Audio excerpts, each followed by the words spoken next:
he got a new record deal, or he signed with Columbia, and the deal was that he could use his band, which is pretty unique. Yeah.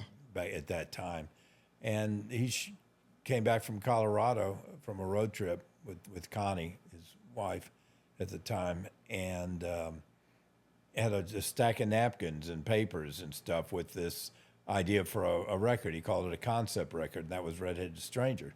So I was living in Dallas, or I was from Dallas, so I knew the recording studios there, and he said, find us a place we can go in the studio and record. And I found this studio I'd been working at called Autumn Sound, and in a couple of days we put down Redheaded Stranger. Wow. Which was just him really sitting by himself, or sitting, on a stool or a chair or whatever, and then me and B and Jody set up around him, and Bobby kind of on another corner of the studio, and Paul in the drum booth, and Willie would just play his guitar and teach us the songs as we're going along, and we were just, the tape machine was rolling. So that record was done in 2 or 3 takes, and it's so sparse because we're hearing the songs for the first time. That's crazy, because it really is one of the greatest country albums of all time. And what's even crazier is Columbia, they didn't believe in it, and they thought it was a good demo. But they wanted him to come back and do a produced record. They wanted him to do it with Billy Sherrill, didn't they? They wanted to put strings on it and stuff. Yeah, I don't think Billy was going to produce him, but they wanted it a little more produced, Yeah, I saw an interview with Billy, and he was saying that one of his greatest regrets was that he didn't believe in that album. Really? Yeah. Wow. I'll send it to you, but it's an interview. He's older, and they asked him if there's anything he regrets, and he said, yeah, that album, I just didn't see it at the time. At the time, I didn't see the vision, but I wish I'd have believed more in that album. Back when I was running the thing over there, Willie cut this album on his own, and he wanted us to pick it up. And Bruce Lundvall was head of the company in New York, and he got a copy of it. He called me and said, this Willie Nelson thing is terrible. I said, yeah, you're right.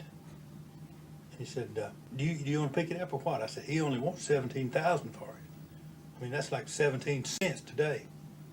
Redheaded Stranger album, and we put it out, and it became a total big smash, and we were all wrong except Willie. I think that's the only mistake I ever made.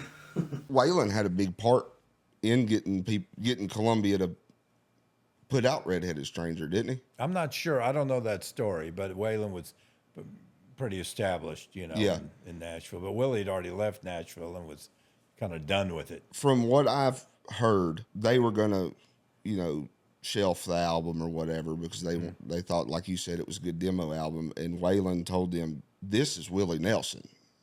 This is Willie. Y'all need to put this out. And he was kind of a driving force in getting them to do that. Mm-hmm. And then, of course, I guess Willie got Waylon to come down to Texas, and the scene really blew up then.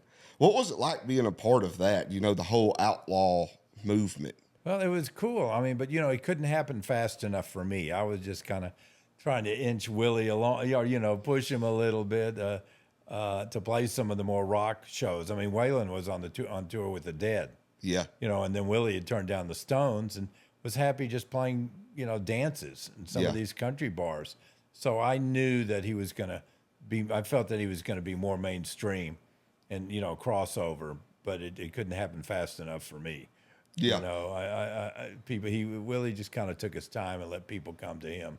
He wasn't really out searching for popularity or anything. He just did what he did, and the crowds finally, discovered him. I think that just speaks volumes of Willie, though, because when we had Jamie on, he described Willie as being the perfect country music fan because he loves the music over anything. He just loves country music.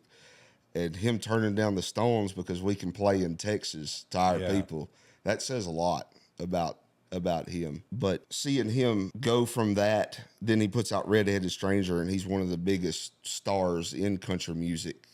That had to be incredible for y'all. Yeah, I think it came a little later after. It took a while for Redheaded Stranger still to catch on.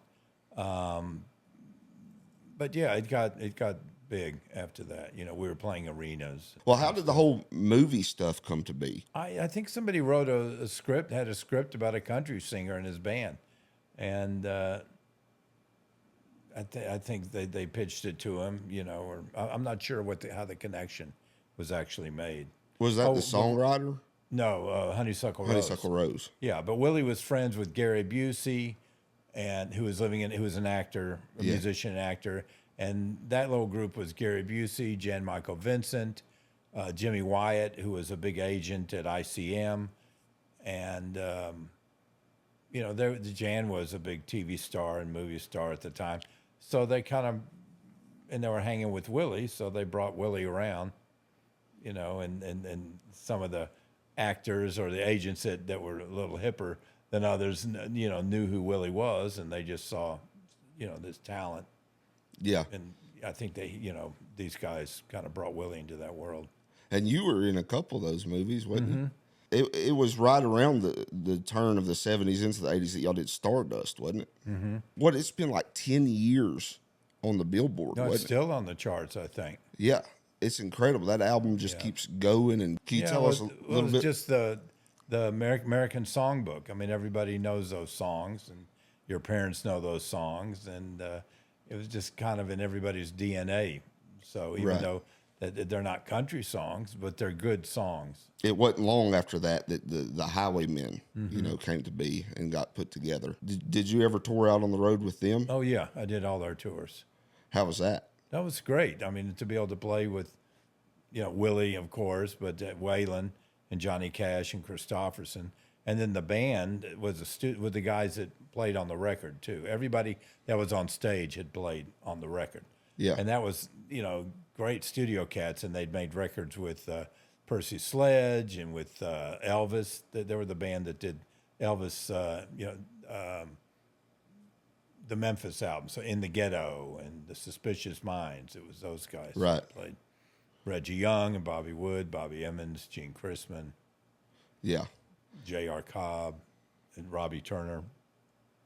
So it was fun playing with those guys. I mean, I thought the sound checks were the most fun because we would play, you know, for an hour, you know, just jam with the guys. Yeah, that had to be really interesting to be on the road with four of the biggest legends to ever do it. Mm-hmm. You know, you got any stories from those days? Well, a couple of times Johnny invited me to have dinner with him in his hotel suite after the shows. He had a chef that traveled with him, and he and June would have dinner, and they'd invite me. And I was very intimidated by him. He was just, you know, so massive, but he was just the sweetest guy on the planet, and tried not to be intimidating. Yeah. You know, a couple of times I remember in Australia, you know, we spent time together.